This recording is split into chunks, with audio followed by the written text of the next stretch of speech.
ETV వీక్షకులకు నమస్కారం. చెప్పాలని ఉంది కార్యక్రమానికి స్వాగతం. ఈరోజు కార్యక్రమంలో ముఖ్య అతిథి సినీ దర్శకుడు, దర్శకేంద్రుడు శ్రీ రాఘవేంద్రరావు గారు. రాఘవేంద్రరావు గారు, చెప్పాలని ఉంది కార్యక్రమానికి స్వాగతం.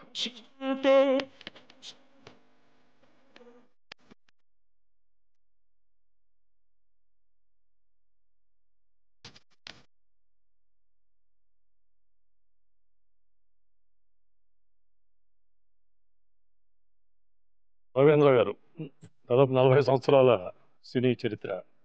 దీంట్లో 33 సంవత్సరాల పాటు అప్రతిహతంగా ఎక్కడ బ్రేక్ లేకుండా దర్శకత్వం నడిచింది. ఒక సంవత్సరంలో 8 సినిమాలు కూడా తీసినట్టున్నారు. ఇదంతా ఏమన్నా ప్లానా లేకుంటే కాకతాళీయంగా అంతా అట్లా నడిచిపోయిందంటారా? ప్లాన్ ఏం లేదండి. ప్రతి పిక్చర్ సక్సెస్ కి బాధ్యత పెరగటం వలన అప్పుడు ఏంటంటే మేము ఇప్పుడులాగా ఎక్కువ ఆప్షన్స్ లేవండి. మొదట్లో ఉన్న తరం కూడా ఆదివ సుబ్బారావు, మత్స్యంరావు ఇట్లా కొంతమంది, ఆ తర్వాత నారాయణరావు, నేను, విశ్వనాథ్ గారు, ఇంకో 2-3, నెక్స్ట్ జంధ్యాల గారు కానీ వీళ్ళు కానీ, అంటే లిమిటెడ్ పదనాడు గోపాల్. ఇప్పుడు ఏంటంటే నెంబర్ ఆఫ్ ఆప్షన్స్ ఉన్నాయి. అప్పుడు ఏంటంటే ఇక ఒకటి తర్వాత ఒకటి చేయాలి, ఒకటి తర్వాత ఎక్కువ. దానికి కూడా మాది ఏంటంటే ఒక స్క్రిప్ట్ ఓకే అవ్వంగానే అది సెట్స్ మీదకి వెళ్తా ఉండగానే రెండో వాళ్ళకి కథ రెడీ చేయమని కూర్చుంటాం. నేను అవుట్డోర్ షూటింగ్ లో ఉన్నా కూడా రైటర్ని తీసుకెళ్ళి ఇది అయిపోయింది కనుక ఇక తీయటమే క్రియేటివ్. సో సబ్జెక్ట్ రెడీ చేసుకోవటం వలన ఒకటి తర్వాత ఒకటి చేయటానికి వీలుగా ఉండేది. అందులో ఆ రోజులో మేము 40 days, 45 days, 38 days, 30 days, Ramarao లాంటి వాళ్ళు డేట్స్ ఇచ్చినా కూడా ఆయన 30-35 days ఇచ్చేవారు. సో రెస్పాన్సిబిలిటీ మనం 35 days లో ఎలా తీయాలి, మన టెక్నిక్ అంతా 30 days వరకు. అంటే స్టార్టింగ్ కూడా బాగుండేదండి. అప్పుడు 7 o'clock షార్ట్ అంటే రామారావు 7 o'clock వచ్చేసేవారు. ఆ జర్నీ అలవాటు అయిపోయింది అన్నమాట. ఇప్పుడు టెక్నాలజీ విపరీతంగా వచ్చింది. మీరు సినిమా చేసే మొదటి రోజులు ఇంత పెద్ద టెక్నాలజీ లేదు. అయినా సరే 35 రోజులు 40 రోజుల్లో మీ సినిమా తీసేసేవాళ్ళు. కానీ ఇప్పుడు కొంతమంది సంవత్సరాలు, 2 సంవత్సరాలు, 3 సంవత్సరాలు కూడా పడుతుంది. అంటే టెక్నాలజీ టేకింగ్ డిలే చేస్తుందా, హెల్ప్ చేస్తుందా? టూ మచ్ డీటెయిలింగ్ ఉందండి టెక్నాలజీ ప్రకారం కూడా. ఇప్పుడు అంటే అప్పుడు ఫిలిం గనక మామూలుగా షూట్ చేయగానే దీనికి వెళ్ళి డబ్బాల్లోకి వెళ్ళిపోయి రిలీజ్కి వెళ్ళిపోయింది సెన్సార్ అయిన తర్వాత. ఇప్పుడు ఏంటంటే ఒక్కొక్క ఫ్రేమ్ టెక్నాలజీ ప్రకారం ఏంటంటే ఒకవేళ స్కై బాగాలేదనుకోండి, లేకపోతే ఇంకో బ్యాక్గ్రౌండ్ తప్పు వచ్చింది అనుకోండి, డిఏలో కరెక్ట్ చేసేయచ్చు. డిఏ అనేది కొంచెం పెద్ద సినిమాలకి 2 నెలలు కూడా వాడు తీసుకుంటారండి. 2 months కూడా ఎప్పటికప్పుడు డిఏ చేయటం. అండ్ అప్పుడంతా సెట్లు కానీ ఇప్పుడు ఏంటంటే టెక్నాలజీ కోసం అని చెప్పేసి పెద్ద పెద్ద సెట్లు వేయటం, తర్వాత దాన్ని గ్రాఫిక్స్ లో కరెక్ట్ చేయటం, ప్రాసెస్ ఎక్కువైందండి. అది మెయిన్. అంతే తప్ప యాక్చువల్ డేట్స్ చూసుకుంటే వర్కింగ్ డేట్స్ దగ్గర దగ్గర కొంచెం ఎక్కువ ఉన్నాయి అనుకోండి. ఫైట్స్ ఇదివరకంటే ఒక రోజులో తీసేవాడు. దానికి అంత వాల్యూ లేదు. ఇప్పుడు ఏంటంటే ఒక్కొక్కరికి స్ట్రింగ్ కట్టి ఎరగట్టి జంప్ చేసి ఇవన్నీ ప్రాసెస్ అన్నమాట. ప్రాసెస్ కి టైం ఎక్కువ పడుతుంది. రాఘవేంద్ర గారు, ముఖ్యంగా ఒక సాధారణ వీక్షకుడుగా అడుగుతున్నాను.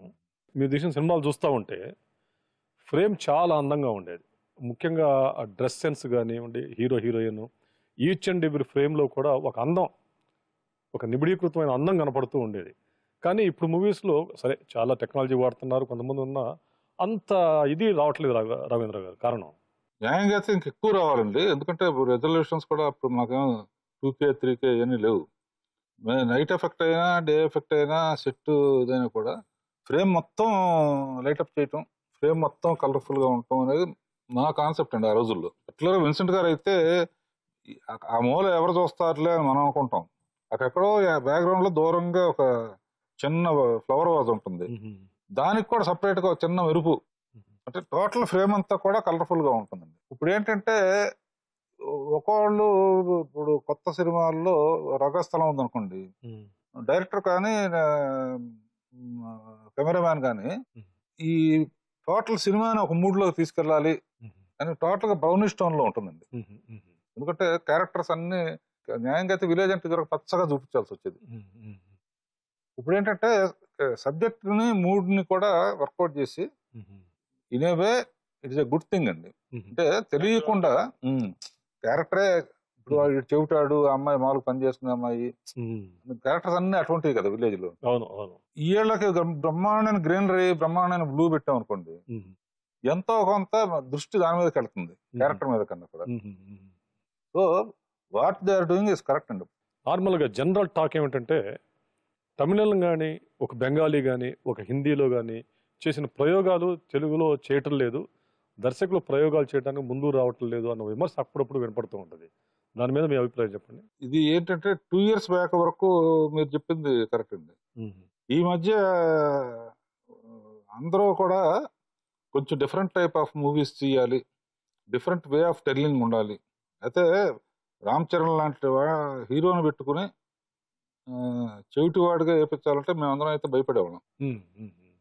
సుకుమారు దాన్ని కన్విన్సింగ్ గా, అద్భుతంగా ఆడియన్స్ కూడా అందులోకి వెళ్ళేటట్టు సో ధైర్యం చేస్తానండి. ఇదివరకు 16 వయసులో కూడా నేను హీరో కుంటాడంటే చంద్రమోహన్ గారు కుంటాడు, నాకేంటి రామారావుని పెట్టుకుని కుంటాడో పెడితే బాగుండదేమో అన్న ఫీర్ ఒకటి ఉండేదండి. ఎందుకంటే వాళ్ళ ఇమేజ్ అడ్డం వచ్చేది. ఇప్పుడు ఏంటంటే ఇమేజ్ ని కూడా పక్కన పెట్టి క్యారెక్టర్ కోసం హీరోల ముందుకు వస్తున్నారండి. రవితేజ కూడా పిక్చర్ చేశాడు కదా, అనిల్ రావుపూడి చేశాడు. మేము అంత ధైర్యం చేసేవాళ్ళం కదా, సాహసం చేస్తున్నారు. క్యారెక్టర్ కనుక జనంలోకి వెళ్తుంది అనుకుంటే వాళ్ళు సాహసం చేస్తున్నారండి. అదర్ లాంగ్వేజ్ లో వాళ్ళతో కూడా కంపీట్ చేసే కెపాసిటీ వచ్చిందండి. కొత్త కుర్రాళ్ళందరూ బాగా ఆలోచిస్తున్నారు. కేర్ ఆఫ్ కంచరపాలెం చూసానండి, చాలా అద్భుతంగా తీసాడండి రియల్ క్యారెక్టర్స్ తో. ముఖ్యంగా నాన్నగారు నటుడు, నిర్మాత, దర్శకుడు ఇన్ని స్టేజెస్ లో ఉండేవారు కదా, వారి ప్రభావం మీ మీద ఏ మేరకు ఉంది? చాలా ఉందండి. ఎందుకంటే అసలు నా సినిమాలోకి రావాలన్న ఆలోచన నాన్నగారు నటుడు, ప్రొడ్యూసరు, దర్శకుడు, హీరో కాకుండా స్టూడియో అధినేత కూడా అండి. ప్రకాష్ ప్రొడక్షన్స్ అని బ్యానర్ ఉండేది. అవును, ఆయన అహెడ్ ఆఫ్ టైమ్స్ సినిమాలు తీసేవారు ఆ రోజుల్లో. నాగిరెడ్డి గారు, పుల్లయ్య గారు వీళ్ళందరూ కూడా ప్రకాష్ రావు 10 ఏళ్ల తర్వాత తీయాల్సిన సినిమా తీసేవారు నువ్వు మెచ్చుకునేవాళ్ళు, కానీ డబ్బులు వచ్చేవి కాదండి. లైట్ హౌస్ ఎంబలం ఉండేది. నేను మామూలుగా తమిళ సినిమాలు చూసి నడుచుకుంటూ వచ్చి ఎప్పటికైనా సరే అందులో బల్బు పోయింది, ఆ బల్బు వెలిగించాలి అనే పట్టుదల అండి. పట్టుదలతో ఇందులో చేరా అనమాట, అసిస్టెంట్ డైరెక్టర్ చేరి. బట్ ఏమి చేయకూడదో ఎక్కువ నాన్నగారి దగ్గర తీసుకున్నానండి. అంటే ఆడియన్స్ కి ఏం కావాలో అదే ఇవ్వాలి తప్ప హెడ్ ఆఫ్ టైమ్స్ ఆలోచించే కామన్ మ్యాన్ కి రీచ్ అవ్వదు. అందుకనే నా సినిమాల్లో ఎక్కువ క్లియర్ గా అరటిపండు వచ్చినట్టు క్లియర్ గా ఉంటుందండి. అవును, వాళ్ళు ఈ బోరు కొడతా ఉంటే ఎంతసేపు వీళ్ళ మొహమే చూడాలా అని చెప్పి రామలింగానే రావు గోపాలరావు పేర్లకు పెట్టండి. అంటే ఇప్పుడు అది కుదరట్లేదు, హీరోలతోనే నేచురల్ స్క్రీన్ ప్లే కామెడీ వచ్చేస్తుంది. బట్ అప్పటికి ఇప్పటికి ఒకటి మటుకు కామన్ గా ఉంటుందండి. ఆ రోజుల్లోనూ ఐటమ్ సాంగ్, జయమాలిని సాంగ్ డిస్ట్రిబ్యూటర్లు అడిగేవాళ్ళు, జయమాలిని సాంగ్ ఉందా, జ్యోతిలక్ష్మి సాంగ్ ఉందా. ఆ మధ్య కొన్ని రోజులు పోయిందండి, మళ్ళీ ఇప్పుడు ఐటమ్ సాంగ్ హీరోయిన్సే చేసేస్తున్నారు. నాన్నగారు చాలా సాహసంగా ఉండేవారు, బాగా ఆయన బాగా దూకుడుగా కూడా తీసేవారు. ప్రేమనగర్ ఆయన లైఫ్ లో సెన్సేషనల్ హిట్ అండి. నాగేశ్వరరావుతో నేను ఎక్కువ చేయకపోవడానికి రీజన్ ఏంటంటే అంతకన్నా బాగా చేయగలిగితే చేయాలి తప్ప ప్రేమనగర్ కన్నా బాగా తీయటం నా వల్ల కాదని నేను డ్రాప్ చేశాను. తర్వాత రామానాయుడు గారు కూడా పాపం చాలా సార్లు నన్ను బాగా ఎంకరేజ్ చేసేవారండి. నాగేంద్రరావు నాగార్జున పెట్టి ప్రేమనగర్ తీద్దాం ఎలా ఉంటుంది అంటే, సాహసం చేయొద్దండి, అసలు నాగార్జునకి పేరు పోతుంది, మనకి పేరు పోతుంది, చరిత్రలో నిలిచిపోయే సినిమా, ల్యాండ్ మార్క్ మూవీ. అందరికీ కృతజ్ఞతగా ఉండేది అంటే ఫస్ట్ ఎన్టీ రామారావు పేరు చెప్తానండి. నేను వాళ్ళ ఈ పొజిషన్ లో ఉండడానికి మెయిన్ కారణం ఆయన. కారణం అంటే అడవి రాములతో టోటల్ గా నాకు నా రాజకీయ జీవితానికి రాఘవేంద్ర గారు తీసిన సినిమాలు ఉపయోగపడ్డాయని అంటుండేవారంట కదా. జస్టిస్ చౌదరి, కొండేటిసేమో, నా పేరు నారాయణరావు పేరు, ఆయన తీసిన బొబ్బులు కొలువు కానీ ఆయన ఓపెన్ గా అందరం ఉండగా ఆఫీసర్స్ తో అనేవారు రాజకీయానికి బాగా ఉపయోగపడింది. మీరు ఆయనతో కంపేర్ అప్పుడు చిన్న వయసులో బాగా చిన్నవారు. అవునండి. ఎట్లా ఉండేది మీ దగ్గర మీ ఇద్దరి కాంబినేషన్? నా అదృష్టం ఏంటంటే నా ఫస్ట్ అసిస్టెంట్ డైరెక్టర్ పిక్చరే ఆయన మీద క్లాప్ కొట్టానండి, పాండవనాశం. ఓకే. అప్పటి నుంచి ప్రకాశ్ రావు అబ్బాయి అనేది ఇండైరెక్ట్ గా తెలుసు కాబట్టి ఏం బుట్టగురు అని పిలిచేవాడు కామేశ్వరరావు గురు గారిని. అలా సాగి 2 పిక్చర్లు అవగానే ప్రొడ్యూసర్ చెప్పంగానే వెంటనే బ్రదర్ బాగా చేస్తారు, నాకు నమ్మకం ఉంది అని చెప్పి ఆయన ఇవ్వటం అనేది నాకు పెద్ద షాక్ అండి ఆ రోజుల్లో. అడిగినవాడికి ఎందుకంటే నేను అప్పటికి 2 సినిమాలు తీశాను. ఆ 2 యావరేజ్ గాడిని. సో ఆ రెండి తర్వాత మీరు అడవిరాముడు రామారావు గారి దగ్గరికి వచ్చారు. అడిగినవాడిలో చాలా గొప్ప ఎక్స్పీరియన్స్ ఏంటంటే ఆయన లైఫ్‌లో 40 డేస్ అడవిలో ఉన్నది చరిత్ర లేదండి. మాక్సిమం అవుట్‌డోర్ అంటే ఆయన గిండి కానీ, పార్క్ కానీ, ఫారెస్ట్ అయినా కూడా గిండి ఫారెస్ట్ ఉండేదండి. అవును. ఈ సబ్జెక్ట్ వినంగానే "ఉందాం బ్రదర్" అని ఆయన 40 రోజులు కంటిన్యూస్ అక్కడే ఉన్నారా? ఒక్కసారి ఒక 3 డేస్ 4 డేస్ నాన్నగారు సొరకన్న ఎయిటింగ్ అని వెళ్ళొచ్చారండి. And we had a very good time అడవిలో. చాలా బాగా చూస్తున్నారండి టిల్ ది లాస్ట్ డేస్ వరకు కూడా. ఆయన లాస్ట్ పిక్చరు చేసే అదృష్టం కలిగింది మేజర్ చంద్రకాంత్. అప్పుడు ఒక మాట అన్నారంటే ఈ పిక్చర్ అప్పుడు ఫస్ట్ అడవిలో ఆడప్పుడేమో లాస్ట్ డే షూటింగ్ అయిపోయి వెళ్ళిపోతున్నప్పుడు ఆవిడ కాళ్ళకి నమస్కారం పెట్టాను. తర్వాత సెకండ్ ఇచ్చి it is a green memory in my life brother this experience. అది నేను ఎప్పటికీ మర్చిపోలేను. ఆఖరి సినిమా మేజర్ చంద్రకాంత్ అయిన తర్వాత నన్ను వాడుకోవటం మీ ఒక్కరికే తెలుసు బ్రదర్. అంటే నేను ఎక్కువ కేర్ తీసుకునేవాడిని అండి. ఆ ఏజ్ లో ఆయన ఇబ్బంది పెట్టకూడదు, మనం అనుకుందే రావాలని చెప్పేసి టెక్నిక్ చేతిలో ఉండగానే టెక్నిక్ వాడి ఆయనే చేశాడు అనిపించవచ్చు. పెద్ద పెద్ద జంపులు పెట్టి కానీ ఇవి కానీ ఆయనే కూడా చాలా ధైర్యంగా కొన్ని షాట్లు చేశాండి. బ్రదర్ మేము చేస్తాం పర్వాలేదు ఏమో సలరైట్ అని. ఈజ్ ఎ గ్రేట్ మ్యాన్ అండి. అది నేను ఏరాలో పుట్టినందుకు ఆయనతో చేసిన ప్రయాణం మర్చిపోలేని ప్రయాణం. ఆయనకి ఏదన్నా మళ్ళీ రీటేక్ చెప్పాలన్నా ఇటువంటివి చెప్పాలంటే మీరు ఏమన్నా ఫీల్ అయ్యేవారా? పెద్ద నటుడు ఆయన కూడా దర్శకత్వంలో ఇది ఉంది కదా. నేనేమన్నా ఒక షాట్ జస్టిస్ సోదరులో కానీ ఇట్లా కానీ ఒక షాట్ చెప్తే మీరేమనుకుంటున్నారో చేసి చూపిండి అనేవాడు. అని కుర్చీలు ఇట్లా కూర్చుని ఇట్లా ఉంటారు అన్నగారు అని చెప్తే ఆయన చేసేయచ్చు కదా, మీరు ఒకసారి చూపించండి అని చూసిన తర్వాత మీరు అక్కడ నుంచోండి అని చెప్పి ఆయన చేసి మీరు ఇదేనా మీరు అనుకుంది అంత అవసరం లేదండి ఆయనకి. బట్ మనం చెప్పే విధానం మంచిదైతే ఆయనకు అర్థమైపోతుంది. అంత ఎక్స్పీరియన్స్. నేను ఆయన డైరెక్టర్ గా నేను ఆయన ఫ్యాన్ ని. కృష్ణ పాండవి కానీ శిఖరం కానీ ఆయన తీసిన సినిమాలు దానవీర సురకర్ణ నేను యాజ్ ఎ డైరెక్టర్ ఆయన ఫ్యాన్. నేనేమన్నా చెప్పాల్సి వస్తానండి ఏంటంటే అండి ఎవరో అంత పెద్ద హీరోని కానీ ఇంకో పెద్ద ఆయన కానీ చెప్పుకున్న 1 more అనకూడదండి. 1 more అంటే ఏంటి నేను చేసింది బాగాలేదా అన్నాడు. అందులో ఏం చేస్తాడు 1 more అనకుండా ఓకే అంటాను ముందు. ఓకే అనేసి కెమెరామ్యాన్ తో ఏదో మాట్లాడినట్టే అన్నగారి దగ్గరికి వెళ్ళి అన్నగారు ఇందాక రిహార్సల్ మనం అట్లా అనుకున్నాం ఇంకొచ్చేసి అంటే ఇప్పుడు చేద్దామా చేద్దాం అంటే 10 మంది వినకుండా మనం కుర్చీలో కూర్చుని కమాన్ 1 more అనుకోండి. ఇవన్నీ ఏంటంటే ఎవరైనా కూడా వీలంత వరకు మనం పెద్దాళ్ళు అనండి చిన్నాళ్ళు అనండి వీలంత వరకు ఫ్రెండ్లీ అట్మాస్ఫియర్ అయితే that's why all heroes like me అండి. నార్మల్ గా మీదే గోల్డెన్ హ్యాండ్ అంటారు. మీ దగ్గర ఒకసారి సినిమా చేస్తే వాళ్ళకి ఎదురుండదండి. రాజ్ కుమారుడు కానీ మన అర్జున్ చేసిన సినిమా కానివ్వండి, వెంకటేష్, కలియుగ పాండవులు ఇటువంటివన్నీ వన్స్ మీ దగ్గర యువకాన్ని కెరియర్ ఢోకా లేదు అన్న ఒక ఇది ఉండేది. ఒక కొత్త వాడిని ఇంట్రడ్యూస్ చేసేటప్పుడు అంటే ఇది అన్నీ చేయగలడు అనిపించే విధంగా ఆలోచిస్తానండి. ఒకటే బ్రాండ్ చేసాం అనుకోండి అది మిస్ఫైర్ అవ్వచ్చు. స్టోరీ లాంటి దాంట్లో ఏమైనా సజెషన్స్ చెప్పేవాళ్ళని చిన్న అండి. జస్టిస్ సోదరుల మటుకు ఇట్లా జడ్జి క్యారెక్టర్ కొంచెం అవుట్లైన్ కొంచెం చెప్పాను. చెప్పినప్పుడు నాతో డైరెక్ట్ చెప్పకుండా ప్రొడ్యూసర్తో జడ్జి అంటే ఏముంది సైలెన్స్ అంటే సుత్తి కొట్టుకునే తప్ప ఉండదు కదా, మరి ఒకసారి ఆలోచించమనండి బ్రదర్ని అన్న తర్వాత నేను అన్నగారు కొన్ని మెయిన్ సీన్స్ 10 డీటెయిల్గా చెప్తానని చెప్పి డీటెయిల్గా చెప్పిన తర్వాత గో హెడ్. ఆయనకైనా పెద్ద హీరోలు అట్లా అందరు అట్లే ఉండేవారండి, డిఫరెంట్ గా ఉండేవారు. మీరు చిరంజీవి గారితో కూడా తీశారు. చిరంజీవి గారితో మ్యాక్సిమం చేశాను. మ్యాక్సిమం చేసింది రామారావు చిరంజీవితో. ఆయన ఏనట్టు ఉండేవారండి స్టోరీ టెల్లింగ్ అంత బాగుంది. అంటే మేము కూడా అప్పటికి ఏంటంటే చిరంజీవి గారిలో వచ్చే టైంకి మేము ఫుల్ స్క్రిప్ట్ రెడీ చేసుకున్నాం. మధ్యలో చిన్న చేంజెస్. హార్డ్ వర్కర్స్ లో వాళ్ళిద్దరే అండి. రామారావు అంటే మిగతా వాళ్ళు కాదని కాదండి, నిర్మాతల ఇంటర్ఫియరెన్స్ ఎట్టుండేది రవీంద్ర గారు? నా అదృష్టానికి నా ప్రొడ్యూసర్స్ కానీ నేను చేసిన హీరోస్ అందరూ కూడానండి అండర్స్టాండింగ్ తోనే ఉండేది. లేకపోతే ఈవినింగ్ కాసేపు కూర్చుని ఇట్లా చేద్దాం అట్లా చేద్దాం అంటే. మీరు సౌందర్య లహరిలో చాలా చెప్పారు కెరియర్ ఎలా ఏమిటి అంతా కూడా, కానీ ఇప్పటికీ ఒక out standing difference between you and other directors ఒకటే కనపడుతుంది. ద ఫ్రేమ్లో అంత బ్యూటీ ఎలా వస్తుంది అసలు, అది ఆ కాస్ట్యూమ్స్ కానివ్వండి, ఎవ్రీథింగ్, ఆ ఫిగర్స్ ఆ మ్యాచ్ చేయటం కానివ్వండి, ఈచ్ అండ్ ఎవరి ఆ సెట్లో. అంటే మాకు అవన్నీ తెలియదు, బట్ చూస్తుంటే ఒక బేర్ ఐస్కి అయ్యో సమ్ ట్రాంక్విలిటీ, ఒక బ్యూటీ ఉంది అని ఇప్పటికీ కనిపిస్తుంది. అది ఎట్లా వచ్చింది? అంటే ఐ బిలీవ్ ఇన్ ఇట్ అండి. ఉమ్, ఈ పళ్ళు పూలు వాడటం అని కానీ ఇవి కానీ ఉమ్, ఉన్నాయి. హీరోయిన్స్ ని అందంగా చూపిస్తారని ఉమ్, నా నమ్మకం అండి. రిపీట్ ఆడియన్స్ రావడానికి గ్లామర్ ఎక్కువ ఉండాలి. yes, um, glamour and colourful గా ఉండాలి. ఉమ్, ఒక సినిమా అందరూ చూసినా కూడా సగం హిట్ అవుతుందండి.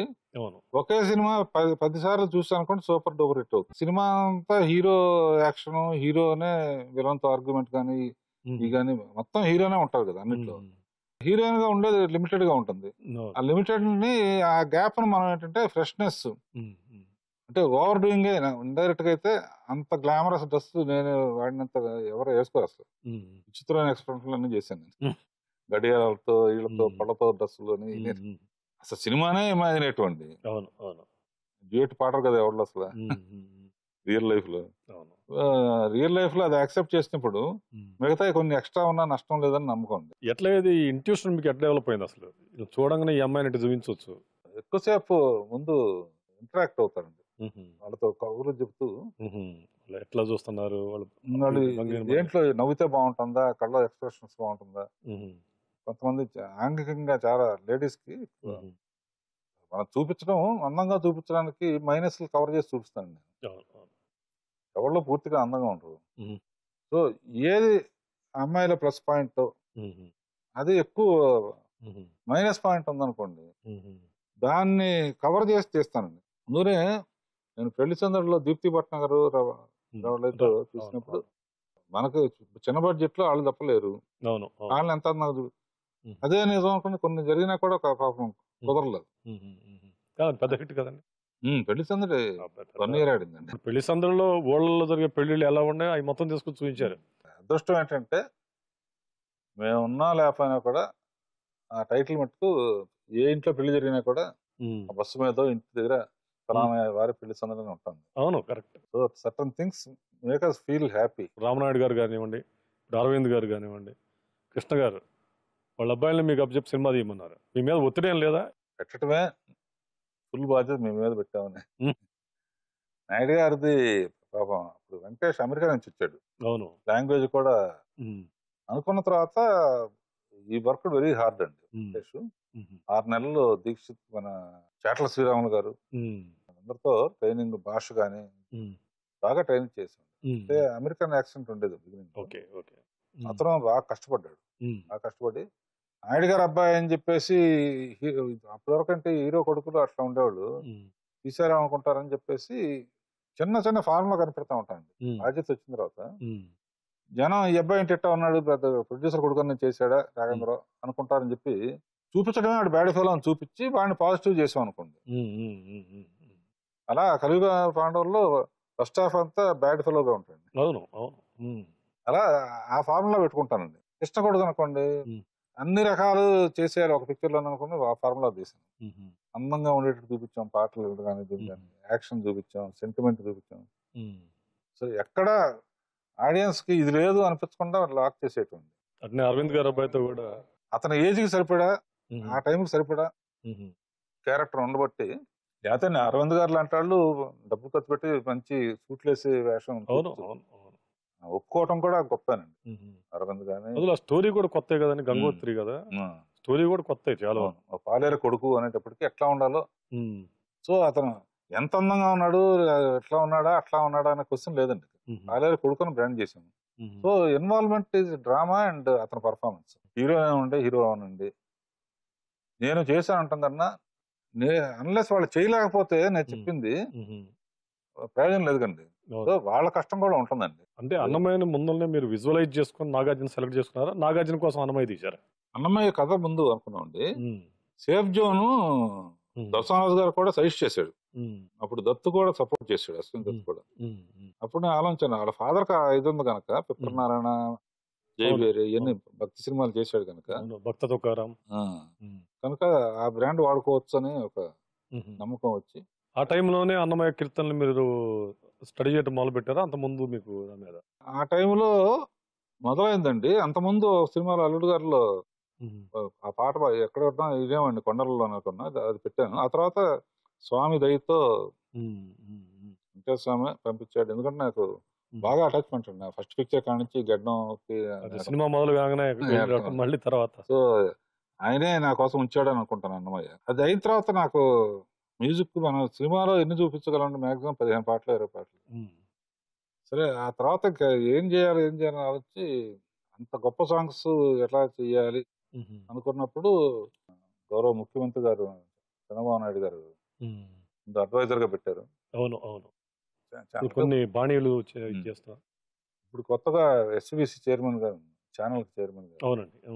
అందునే ఎస్సీబీసీకి అటాచ్ అయిన తర్వాత అన్నమయ్య పాటకు పట్టాభిషేకం అని చెప్పి ఒక మెగా ప్రోగ్రామ్ పెట్టండి. కీరవాణి కోఆపరేట్ చేశారు, సునీత అందరూ మ్యూజిక్ డైరెక్టర్స్. ఇప్పుడు దగ్గర దగ్గర 800 చిల్లర చేసామండి. విజువలైజ్ కూడా పాట ఒట్టి ఆడియో రికార్డింగ్ కాకుండా కొత్త సంకీర్తనలు. అది మంచి దానికి రియాక్షన్ ఉందండి. నా ఏమేంటంటే కనీసం 1000 సంకీర్తనలు చేసి ఆ షోని మెగా షోని ఆ తర్వాత ఇన్స్పిరేషన్ తో మిగతా వాళ్ళకి చేయొచ్చు. నా ఏజ్ కి సరిపడినట్టు భగవంతుడే నాకు ఇస్తున్నాడు ఈ అవకాశం అనుకుంటానండి. మనం కొత్త కొత్త అన్నమయ్య సంకీర్తనలు చేయటం, ఇప్పుడు వెబ్ సిరీస్ కూడా అనుకుంటున్నాను. కలియుగ వైకుంఠం అనే ఒకటి, విశ్వరహస్యం అనే ఒకటి. మనం ఇక్కడ నుంచి ఏం చేసినా కూడా నెక్స్ట్ జనరేషన్ కి ఉపయోగపడేది ఉండాలనేది నా ఉద్దేశం అండి. విశ్వరహస్యంలో మెయిన్ గా నేను అనుకున్న థీమ్ అండి, మన వేదాలు, మన పురాణాలు, మన భాష ఎంత గొప్పదో వాళ్ళున్న సైన్స్ కి దానికి ఉన్న relation.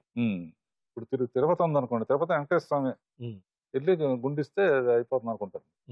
Why it is called కలియుగ వైకుంఠం అనేది కామన్ మ్యాన్ తెలియదు కదండి.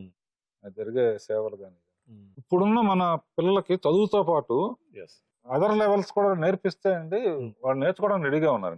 They are too clever. మనం సైంటిఫిక్ గా ఒకటి చెప్పాను అనుకోండి, ఇమీడియట్ గా నెట్లో కలిసి గూగుల్ కొట్టేసి కరెక్టే అంటారు. మనం ఏం చెప్పకుండా మనం ఒట్టి మీరు చదవండి చదువు నేర్చుకుంటారు. మొన్న ఇంటికెళ్ళి చూస్తే నాకు చాలా ఆనందం ఇస్తుంది. మా మనవాళ్ళు ఇద్దరు చిన్నాళ్ళు వాళ్ళు కేకులు తయారు చేస్తున్నారు. ఏంట్రా అంటే కేరళ దానికి ఎంఐసి కేరళ దీన్ని పంపిస్తాను. అట్లా మనం ట్రైన్అప్ చేస్తానండి. నేను ఇమీడియట్ గా ఎంత కమ్మావరా అని అడిగాను. ఒక్కో సెట్ కుక్కీస్ ఇది కలిసి 3000 కమ్మాను. మా ఫ్రెండ్స్ 5000 ఇస్తారా అని చెప్పి అంటే వాళ్ళ దగ్గర తీసుకెళ్ళి వాళ్ళకు కూడా మళ్ళీ చెప్పాలండి, ఇట్లా చేయించండి, ఇట్లా చేయండి. కేరళ విపత్తాను కదండి, రేపు మనకు వచ్చినా లేకపోతే ఇంకోటి వచ్చినా కూడా మన పిల్లలకు కూడా ఎలా ఉండాలి, అవతరాలకి ప్రాబ్లం వచ్చినప్పుడు మనందరం కలిసి చేయి పట్టాలని ఇటువంటివన్నీ కూడా నేర్పించాలండి. అన్నమయ్య మీరు తీసేటప్పుడు దాంట్లో రొమాన్స్ తీసుకొచ్చారు, ఇద్దరు హీరోయిన్స్ పెట్టారు, అన్నమయ్యతో రొమాన్స్ చేయించారు. మీకేం టెన్షన్ అనిపించలేదా? నా లైఫ్ లో అన్నమయ్యలాగా అయింది అనుకుంటాను. అంటే గ్లామర్ తో స్టార్ట్ అయ్యి భక్తి మార్గాలు పడినట్టు నా లైఫ్ లెక్క కూడా చూసుకుంటే సరిగ్గా ఎప్పుడు కావాలంటే అందుకనే దేవుడిని ఎక్కువ నమ్ముతాను. ఈ ఎస్విబిసి ఛానల్ ఇప్పుడు హెడ్ గా ఉన్నారు కదా, స్వామివారి వీటిని కార్యక్రమాలు ఇప్పుడు విదేశాల్లో కానివ్వండి ప్రాపగేట్ చేయడానికి ఏం చేస్తున్నారు? మెయిన్ గానండి నాకు ఎప్పుడు మనకంటే రాఘవేంద్రరావుగా తెలంగాణ స్పెషల్ గా తీసుకెళ్లి దర్శనం చేపించడం స్పెషల్ ఎంట్రీ ఉంటాయండి. ఆ క్యూలో గంటల నుంచి చూస్తే జాలేసేదండి. ఎప్పటికైనా వాళ్ళకి ఏమన్నా చేయగలమా రిలీఫ్ అని చెప్పి అభిషేకం కానీ తోమార సేవలు కానీ ఇవి కానీ ఏమీ వాళ్ళు చూసే యోగం లేదండి. పైగా దగ్గరగా కనపడరు, మనకేమో దగ్గరికి తీసుకెళ్తారండి. కరెక్ట్. సో నేనేం చేశానంటే మార్నింగ్ బ్యాండ్ ఈవినింగ్ మొత్తం మార్చి సుప్రభాతం అనేది 5:30కి విత్ మీనింగ్ బొమ్మలతో, కౌసల్య సుప్రజారామ అంటే ఏంటి బొమ్మలతో చేయటం ఒకటి, మొత్తం సేవలన్నీ తీశాను. నాకు ఎప్పటి నుంచో కోరిక అనమాట. వాళ్ళందరూ చూడటానికి వీలుగా అభిషేకం తీసాను, తోమాల సేవ చేస్తున్నాను, అష్టదళ పాదపద్మం తీసానండి, సుప్రభాతం తీసానండి, నేను సహస్ర కలశాభిషేకం తీసాను, అన్ని సేవలు షూట్ చేశానండి. షూట్ చేసి జస్ట్ ఇమాజిన్ పెద్ద స్క్రీన్ మీద టీవీలో అంత పెద్ద బొమ్మ కనపడతా ఉంటే బయట టీవీలో కూడా వస్తుంది కదండి. వెళ్లే ముందే స్వామి రూపం ఎలా ఉంటుందని మా మనసులో ఉంటుందండి భక్తులకి.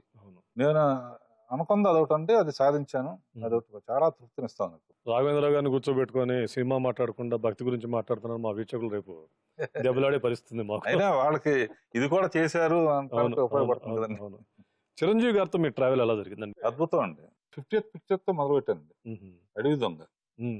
ఆయన్ని నేను కొత్తగా చూపించాను, అంతకుముందు ఇలాగా ఉండకూడదని చెప్పి అట్లా మొదలైందండి.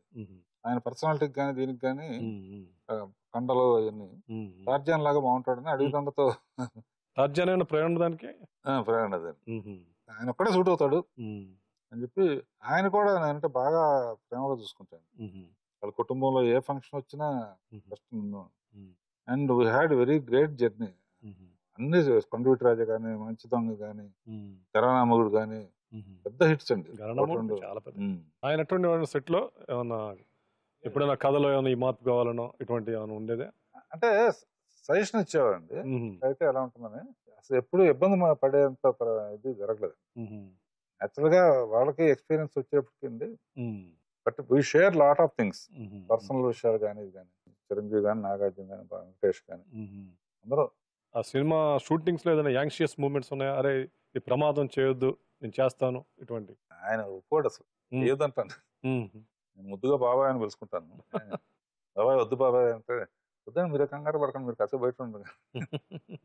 చాలా కెమెరా కూడా అండి, చెయ్యి ఇరిగినా కూడా అండి ఆ షాట్ కి తీసేసి చేసేవాడు. అన్నగారు వద్దన్నా కూడా అలా బాగా మొండిగా కష్టపడింది ఊరిని పైకి రారండి. కృష్ణతో నా జర్నీ ఒకటి అద్భుతమైన జర్నీ. వారు ఎలా ఉండేవారండి సెట్స్ లో? చాలా సరదాగా ఉంటాడు, చాలా సరదా. డౌన్ షాట్ పిలిస్తే వచ్చి చెప్పేస్తాడు తప్ప క్వశ్చన్ ఉండదు అసలు కృష్ణ అయితే. సినిమా ఆడుద్దో లేదో ప్రొడక్షన్ బాగుండేదంటగా కృష్ణ గారి. ఊరికి మనకు తీస్తున్నప్పుడు అన్నాడు, ఈ సినిమా పెద్ద హిట్ అవుతున్నారు అందరూ అని. చాలా బోడా మనిషి అండి. అంటే సౌరమ ఫస్ట్ పిక్చర్ నాకు ఇవ్వటం నా మీద సౌరమ కూడా చాలా సన్నిహితంగా ఉండేది. ఆయన కొద్దిగా స్ట్రిక్ట్ గా ఉండేవారు అంట కదండి. నాతో అసలు ఎవరైనా బాగుంటారు అంటే మిమ్మల్ని అసలు అజాతశత్రు అంటారుగా ఫీల్డ్ లోనే. అదే జనరల్ గానే ఫ్రెండ్లీగా ఉంటానండి. షూటింగ్ టెన్షన్ పెట్టను అసలు, ఒక గేమ్ లాగా ఉంటుంది షూటింగ్. ఆడతా పాడతా జోకులు వేసుకుంటాం. వన్స్ మైండ్ లో నుండి ఒక డైరెక్టర్ కి ఏం తీయాలనేది మైండ్ లోనే ఫిక్స్ అయిపోతే మిగతాది ఈజీ అండి. నాగేశ్వరరావు గారితో తర్వాత 3-4 సినిమాలు చేశానండి, ఎక్కువ చేయలేదు. బాలకృష్ణ కానీ, బాలకృష్ణ అయితే మా ఇంట్లో మెంబర్ గా. It's all because of my father and mother అండి. వాళ్ళందరూ ఒక జనరేషన్ కదండి. రామారావు మిస్సెస్, అన్నపూర్ణమ్మ గారు, నాగేశ్వరరావు, మా ఫాదర్, మా మదర్. అప్పుడు మెడ్రాస్ లో ఉన్నప్పుడు అందరం ఒక కుటుంబం లాగా. ఎల్లు ప్రసాద్ గారు మిస్సెస్. సో ఆ విధంగా పిల్లలందరూ ఏంటంటే చిన్నప్పటి నుంచి మా కళ్ళ ముందు పెరిగారు వీళ్ళందరూ. బాలకృష్ణ కానీ, గాడ్స్ గ్రేస్ ఆల్, ఒక్కళ్ళకి కూడా నా మీద కంప్లైంట్ లేకుండా ఈ యాత్ర. కానీ మీరు బాగా హోప్ పెట్టుకొని ఆడని సినిమా ఏముంది రవీంద్ర గారు? ఉన్నాయండి, అంటే 1-2 ఉన్నాయి. త్రిశూలం అనే సినిమా అండి, ఇప్పటికీ అర్థం కాదు. వైజాగ్ లో 1 year ఆడిందండి, 200 రోజులు ఆడింది, మిగతా అన్ని చోట్ల ఫ్లాప్ అయింది. ఎందుకంటే చాలా సందేశం ఉంది సినిమాలో, మంచి పాటలు ఉన్నాయి. హిందీలో కూడా నేను సొంతంగా తీశానండి. హిందీలో కూడా టోటల్ గా అసలు వైజాగ్ లాగా ఆడి ప్లేస్ కూడా లేదు. రాజేష్ ఖన్నా కూడా విపరీతంగా నచ్చింది. రాజేష్ ఖన్నాకి హిందీలో నా లైఫ్ లో ఇటువంటి పిక్చర్ చేస్తాను అనుకోలేదు అని చేశాడు. ఎందుకు ఆడియన్స్ కి వర్కౌట్ అవ్వలేదు అది. ఇంకా అటువంటి ఇంకేమైనా అనుభవాలు ఉన్నాయి రాఘవేంద్ర గారు? ఓం నమో వెంకటేశ్వర ఒకటి అనుకున్నంత రాంగ్ రివ్యూస్ అనుకుంటానండి. చాలా మంది చూసిన వాళ్ళ మటుకు మెచ్చుకున్నారండి, చూడటానికి ఎక్కువ మంది రాలేదు. చూసిన వాళ్ళ మటుకు తిరుపతి వెళ్ళ అవసరం లేదు, చూస్తే తిరుపతి వెళ్ళినంత పుణ్యం వస్తుంది. అక్కడ ఒక సినిమాతో ఆగిపోయింది. అఖిలాండ కోటి బ్రహ్మాండ నాయక ఆనంద నిలయ వర పరిపాలక శ్రీ వెంకటేశ శ్రిత సంబంధ సేవా భాగ్యం దేహి ముకుంద. నార్మల్గా అసలు తెలుగే కాకుండా ద ఇండియన్ సినిమానే ప్రీ బాహుబలి, పోస్ట్ బాహుబలి కింద చూస్తున్నారు ఇప్పుడు. దాన్ని సమర్పించింది కూడా మీరే. సో బాహుబలితో మీ ఎక్స్పీరియన్స్ ఏంటి? Baahubali thanks to Rajamouli and మా అల్లుళ్ళు ఇద్దరు, మేనల్లుడు ప్రసాద్, శోభనాథ్. రాజమౌళి శాంతినివాసం ద్వారా వాళ్ళ ఫ్యామిలీ, వాళ్ళ ఫాదర్స్ నా స్క్రిప్ట్ లో బాగా పనిచేసేవారు. ఫ్యామిలీ జర్నీ అది ఆల్మోస్ట్. డైరెక్టర్ గారు ఒక సినిమా చేయాలి అని రాజమౌళి అనుకోవటం, అందరు కలిసి చేసుకుందాం అని. ఊహించారని అంత పెద్ద హిట్ అంటే అంత ఊహించలేదు కానీ పెద్ద సినిమా. ఎందుకంటే రాజమౌళి చెప్పినప్పుడే నాకు బాగా నేను రేట్ చేస్తాను. అతను 2.5 hours చెప్పాడు కథ. కథ 2.5 hours అంటే లెంత్ ఎక్కువ ఉంటుంది కదా. అందుకని అప్పుడు అందరం కలిసి డిసైడ్ చేసి 2 parts చేద్దాం. 2 parts చేయకపోతే ఎంత ఇది రాదండి. ఖర్చు కూడా చాలా పెట్టేశారు. అంటే దిగిన తర్వాత కానీ లోతు తిరగలేదు. అంటే భయపడలేదులేండి. ప్రోడక్ట్ మీద నమ్మకం ఉంది. ప్రపంచ చరిత్రలో 2వ పార్ట్ కోసం వెయిట్ చేయటం అనేది కరెక్ట్. నేను ఎప్పుడు అడిగిరావుడిని బాహుబలిని కంపేర్ చేసుకుంటానండి. ఆ రోజుల్లో అడిగిరావుడు అండి ఆంధ్రప్రదేశ్లో ఇంత డబ్బు ఉందని ప్రూవ్ చేసిన ఫస్ట్ పిక్చర్ అండి. అంటే 6 రోజులు ప్రొజెక్టర్ ఆగకుండా ఆపరేటర్ మారేవాడు తప్ప జనం వస్తానే ఉండేవారు, ఆపటానికి వీలు లేకపోయింది. అలా సరిగ్గా 45 ఏళ్ల క్రితం జరిగిన ఇన్సిడెంట్ సేమ్ April 28 వీడు ప్లాన్ చేసింది కదండి. అడిగిరావుడు April 28 అండి. అడిగిరావుడు డేట్ అంటారు దాన్ని. బాహుబలి కూడా April 28 రిలీజ్ అయిందండి. అదొక్కటే నాకు లోపల ఉండేదన్నమాట. అంటే నేను ఇంటర్ఫియర్ అవ్వండి కదండి, మొత్తం క్రెడిట్ అంతా వాళ్ళది. ఎక్కడన్నా స్టోరీ మీకు చెప్పండి, మీరు ఏదైనా మార్పులు చేర్పులు సూచించడం చెప్ప అద్భుతంగా చెప్పండి. దీంట్లో మనం ఏలు పెట్టాల్సిన అవసరం లేదన్నట్టుగానే చెప్పారు. అనుకుందే చేశారండి. వాళ్ళ పేషెన్స్ గా 5 ఏళ్ళు దాని మీద రామోజీ ఫిల్మ్స్ లో పడి అసలు బయటకు రాకుండా. అవును. సో కోఇన్సిడెన్స్ మంచి జరిగేటప్పుడు అట్టగా ఉంటాయండి. April 28 అదే జరిగింది. వాళ్ళకి అది అడిగిరాడు April 28 తెలియదు వాళ్ళకి. మామూలుగా April 28 అని పెట్టుకున్నారు. లోపల నాకు ఉందన్నమాట. మీరు వాళ్ళతో షేర్ చేసుకోవాలి. అయిన తర్వాత చెప్పాను నా లైఫ్ లో 2 అద్భుతాలు జరిగినాయి. ఇంకొక ప్రశ్న రాఘవేంద్ర గారు, మీరు ఏదో కోరిక మహాభారతం తీయాలనే కోరిక మీకు బాగా ప్రబలంగా ఉందని, దానికోసం ఏమైనా ప్రయత్నం చేస్తారా లేదా రాజమౌళి గారితో చేయిస్తారా? ఫస్ట్ టైం రామోజీరావుని కలిసినప్పుడు నా జీవితంలో కోరుకుందండి, ఎప్పటికైనా మహాభారతం ఇంగ్లీష్ లో తీయాలని ఉంది. అంటే ఆయనకి నచ్చిందండి, ఐడియా నచ్చింది. ఆ తర్వాత హిందీ వాళ్ళు వచ్చి చేస్తా ఉన్నారు, మళ్ళీ కుదరలేదు. నేను తీస్తే ఆయన లాంటి వాళ్ళే ఎంత ఇన్ఫ్రాస్ట్రక్చర్ ఉండి అంత వైడ్, అంటే ఇప్పుడు బాహుబలి తర్వాత ఐ థింక్ రాజమౌళి చేసినా కూడా యాక్సెప్ట్ చేస్తాను. అంటే ఆ రోజులకి రామోజీరావు లాంటి వాడు చేస్తేనే చేద్దాం రాజేంద్రరావు నాకు ఇంట్రెస్ట్ అనేవారు. బాగా ఖర్చుతో కూడుకున్న వ్యవహారం కూడా కదా. మన ఇండియన్ మైథాలజీలో ఉన్న పవర్ చెప్పేదండి. ఆస్కార్స్ కి ఆ రోజుల్లో రామారావు వేసిన గెటప్లు కానీ 9 గెటప్లు 3 గెటప్లు ప్రపంచ చరిత్రలో హీరోగానే వేసి విలన్ గా వేసి మెప్పించింది ఆయన ఒక్కడేనండి మైథాలజికల్ క్యారెక్టర్స్ లో. అప్పుడు ఆస్కార్స్ ఉన్నాయో అన్న తెలివి కానీ ఎప్పుడో ఆస్కార్ రావాల్సింది ఆయన. భారతరత్నంలో అన్ని ఇక్కడ విషయాలు అనుకోండి. ఇంటర్నేషనల్ గా ఎవడ చరిత్రలో హీరో వేసి విలన్ వేసి 2 మెప్పించడం, అసలు హీరో కన్నా విలనే బాగున్నాడు అనిపించేటట్టు చేశాడు. రావణాసుడే చాలా గొప్పవాడు. కరెక్టే. మీరు బాపు గారు, విశ్వనాథ్ గారు, మీరందరూ మీ డైరెక్టర్స్ మధ్య ఎలా ఉండే? ఆరోగ్యకరమైన పోటీ ఉండే? చాలా ఆరోగ్యం అండి. విశ్వనాథ్ గారు, బాపు గారు కొంచెం సీనియర్స్ అండి నాకు. విశ్వనాథ్ గారు పిక్చర్స్ అన్నా, బాపు గారు పిక్చర్స్ అన్నా బాగా ఇష్టం. ఆ సంగతి కూడా మేము అప్పుడప్పుడు బయట కలిసినప్పుడు షేర్ చేసుకునేవాళ్ళం. ఏదైనా వాళ్ళిద్దరూ అనేవాళ్ళు, అన్నమయ్య మేము తీస్తే అంత బాగా తీసేవాళ్ళం కదా, ఇదే కరెక్ట్ అని. అలా బ్లెస్సింగ్స్ కూడా నాకు ఎప్పుడు ఆయన డైరెక్ట్ చేసే అవకాశం కూడా పాండురంగంలో వచ్చింది. ఇతర డైరెక్టర్స్ తీసిన సినిమాలు మిమ్మల్ని బాగా కదిలించింది? ఎవరు తీసినా కూడా బాగుంటే బాగా వెంటనే ఫోన్ చేసి మాట్లాడతాను. నాకేంటంటే గాంధీ అనే సినిమా మనం చేయలేకపోయామని ఒకటి ఇది ఉంది. అటెండర్ వచ్చి తీయాల్సి వచ్చింది. అంటే మనం అంటే నేనైనా సరే, ఇండియన్స్ అయినా సరే, మన ఎవరైతే రూల్ చేశారో బానిసలుగా చూసి వాళ్ళే ఆయన గొప్పతనం తీయటం అనేది. గాంధీ సినిమా చూసిన తర్వాత 6 రోజులు నాకు భోజనం చేయబుద్ధి. మనకు స్వాతంత్రం ఇచ్చిన గాంధీ చేయలేకపోయాం. ఈ మధ్య చూసినట్లు బాగ్ మిల్కా బాగ్ అనేది ఒక బయోపిక్ ని నేను చేయలేకపోయినా, కానీ ఇప్పుడు బయోపిక్ లో యుగం నడుస్తుంది. రామావతి కూడా అవకాశం వచ్చిందండి, కానీ నేను ఏజ్ లో చాలా రిసెర్చ్ చేయాలి, చాలా ఊళ్ళు తిరగాలి. ఇప్పుడు క్రిష్ చెప్పాడండి, ట్రీట్మెంట్ చాలా బాగా చేశాడు. మీరేమన్నా దానికి జరిగిన ఇన్సిడెంట్ లేదు బాలా చెప్పిన వర్షన్ కానీ క్రిష్ వాళ్ళు చేసేది చాలా ఇంట్రెస్టింగ్ ఉంది. Very interesting. I think next year లో ఒక సెన్సేషన్ అండి. రవీంద్ర గారు, ఇప్పుడు మహానటి మీరు తీసుకుంటే సావిత్రి అంటే తెలియని వాళ్ళు కూడా ఆ సినిమాని యూత్ యంగర్ పాపులేషన్ విపరీతంగా చూశారు. కారణం ఏంటంటే అండి, సావిత్రిని తీసేసి ఒక అమ్మాయి జీవితం చెప్పినా కూడా ఆ సినిమా అంత బాగుందండి. Correct assessment. ఇంతవరకు ఈ అసెస్మెంట్ రాలే. తెలుసుకోవాలనే వాళ్ళు చూసారు, తెలిసిన వాళ్ళు చూసారు, అయ్యో పాపం ఇట్లా అయిందా అనే ఇది వచ్చిందండి. కామన్ తెలియని వాళ్ళకి కూడా ఒక అమ్మాయి జీవితం ఎంత అనుభవించి ఇట్లా అయిందా. డైరెక్టర్స్ ట్రీట్మెంట్ ఈ రోజుల్లోనంటే చిన్నగా పలానా ఊర్లో పుట్టింది, పలానా ఊర్లో పెరిగింది, పలానా ఇట్లా చేరింది అని చెప్పుంటే ఫ్లాప్ అయ్యేదండి. ఓపెనింగే సావిత్రి జీవితం అని చెప్పేసి దిక్కులోనే శవంలాగా హాస్పిటల్ పడేయడంతో ఓపెన్ చేసేటప్పుడు కూర్చున్న వాళ్ళకి అసలు ఎందుకు ఇట్లా దిక్కులేంది అయింది. అక్కడే ఒక రకమైన దీన్ని క్రియేట్ చేశాడు. థియేటర్కి వెళ్ళక ముందు నేను చెప్పాను మా ఫ్రెండ్స్ తో, డెఫినెట్ గా డెత్ తో స్టార్ట్ అవుతుంది చూడండి. అప్పుడు నాకు తెలియదు, నేను అడగలేదు కూడా దత్తుని. అబ్బాయి అద్భుతంగా చేశాడు నాగేశ్వరను. కొత్త డైరెక్టర్స్ ఎప్పుడు మీ దగ్గరకు వచ్చి సలహా సంప్రదించారు? ఎప్పుడు కొత్త డైరెక్టర్స్ తిరుగుతూ ఉంటారు, వాళ్ళు పిలుస్తూ ఉంటారు.